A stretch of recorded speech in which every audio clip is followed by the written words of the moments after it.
Hello. Thank you, Anna, and thank you, Phoenix.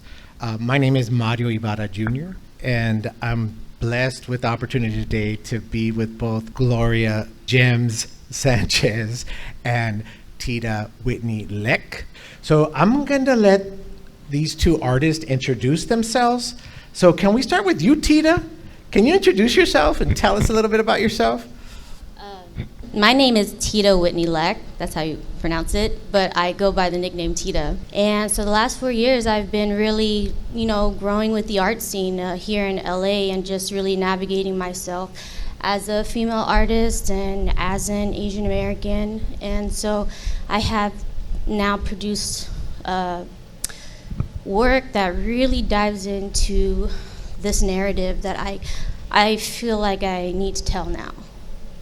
Now, right? There's an urgency about that, right? Yes. Okay, Gloria, can you introduce yourself? Hi, everyone. My name is Gloria Elisa Margarita Sánchez. I am Chicana and Filipina. I identify as a descendant of the Raramuri from Chihuahua, Mexico.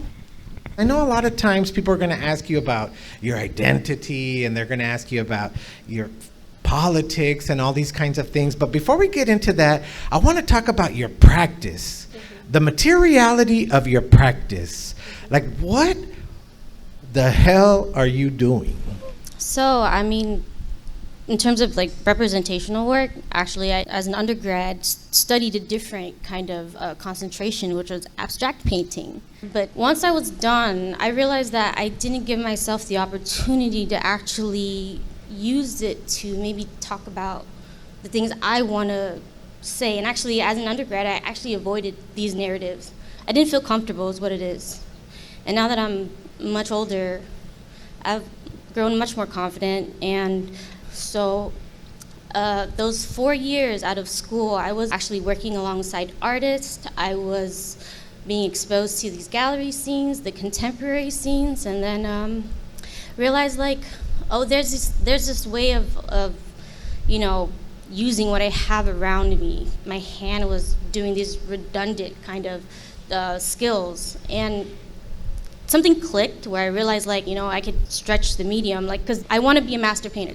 That is the thing I'm shooting for in my career, master painter. So I thought about that and thought about painting again and what it meant to be contemporary, and started formulating myself and structuring my process. No, that's a good start. Yeah, master painter. Good. Yeah. That's a good ground floor goals. Yeah. Okay.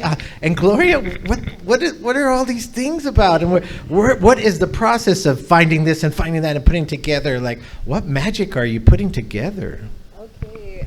So I went to school at Cal State Long Beach. I studied under the BFA Drawing and Painting program, and during that time, I was able to take other classes outside of that concentration. So one that I fell in love with was weaving, and I was in that fiber department for, long hours. So I just felt a real connection to tactile material. Once I got out of school and I had my own studio space, I felt like just the urge to explore with different materials, and especially materials that are non-traditional. I want to work with things that help me feel connected, that resonate with my cultural backgrounds, my Filipina and Mexican heritage.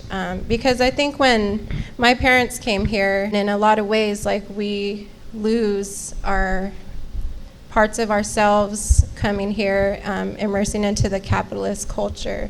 And I feel like I'm on a journey of reclaiming and relearning those things that were, in a sense, lost.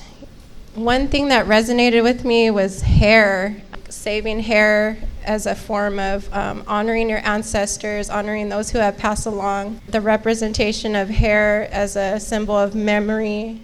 When I started diving into my Asian American heritage and learned a little more of how we ended up here, I think that's when I really started being a rebel towards it. If you know the history of the Cambodian folks here that settled here, The Khmer Rouge, which was triggered by the Vietnam War. I waited actually a while to ask my elders about it because I didn't know if they would take my questions seriously. But it's interesting because they call the white man their savior, because, they came to America and they're like, America is the land of opportunity. And then they're trying to shoot for their American dream, only realizing as they get older, there's a lot of barriers here.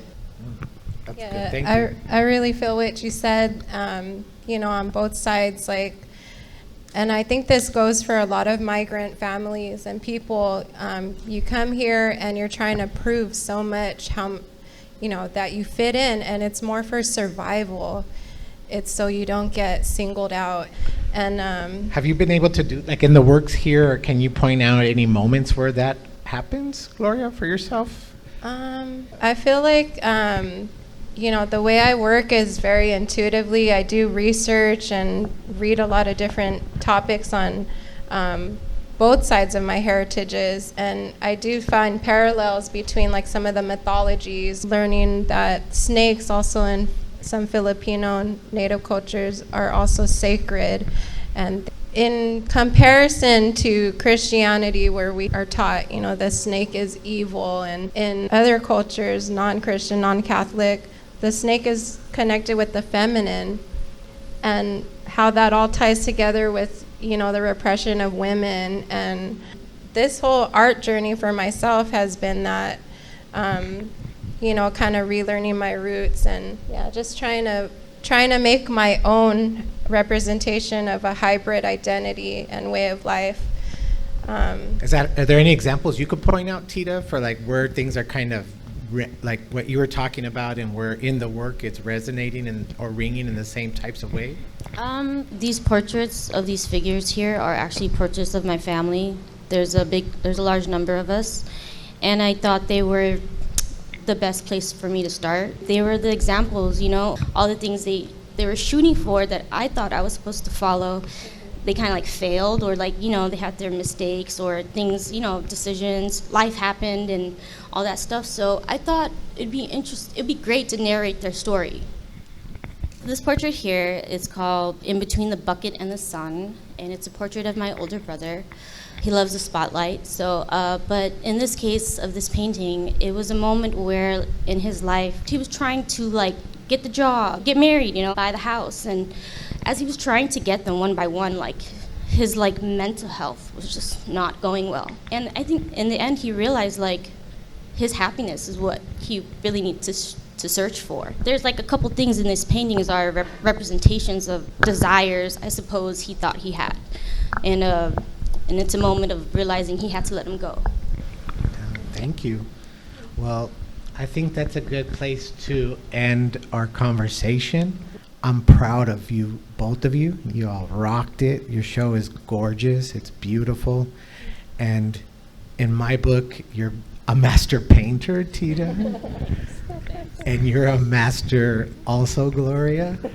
And again, thank you to Luna Anaïs Gallery, to Tin Flags. Thank you for having me and inviting me. Thank you, Narciso, again, for curating a beautiful exhibition. Yay. Round of applause for everybody. Round of applause for Gloria and Tita. Thank you. Thank you. Thank you, everyone.